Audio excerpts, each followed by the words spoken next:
Ayan, hello po sa ating lahat. Hala, Kalingap Rab, nagulat sa natuklasan sa isang kambal. So, napahanga po ako sa kambal. Napakagaling po nilang magbisaya. So, lahat po ng trabaho ata ay kayang-kaya po nila. Nagmiminero din po sila, yung gold mining. Yung isa nga daw po ay muntikan na pala. So, grabe po yung mga nararanasan po nila. Pero, hindi po sila nag-give up.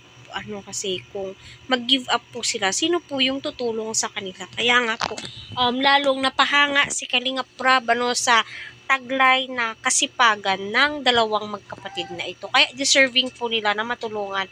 Ayan, patuloy po nating suportahan si Kalingap Rab, Val at ang buong team. Huwag po natin skip ang kanilang mga ads. Para sa ganoon ay marami pa pong kababayan po natin. Syempre, ang kanilang malingap po. Ayon nga po sa ating narinig po, mapapasaludo ka sa ugaling meron sila, yung kultura ng Pilipino ay naa-adapt nga po sila. At grabe bihasa po silang magtagalog at saka magbisaya. Mas magaling silang magbisaya sa tinuod lang jud. So masasabi mo po talagang mapapawaw ka po kasi alam naman po natin yung kultura po ng mga Australiano din po na-adapt na po talaga nila at makikita mo rin po na marami nga po ang nanonood din sa kanila.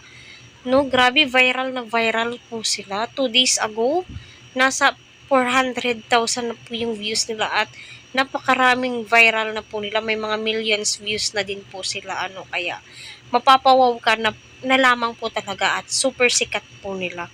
At kita naman po natin, napakatyaga po nila, napakasipag po nila. Lahat na lamang po ay kayang-kaya po nilang magtrabahuin at nagtutulungan po silang dalawa.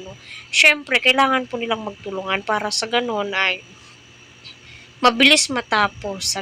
So, napaka-cute din po nila kasi nga, akalain nyo yun, masasabi mo, wow, kayang-kaya po nila. Kaya, mapapahanga ka na lamang po at maa-amaze ka po talaga sa ugaling meron sila, diba? Kaya, ay nako, sana ay may love team din po sila, so abangan po natin.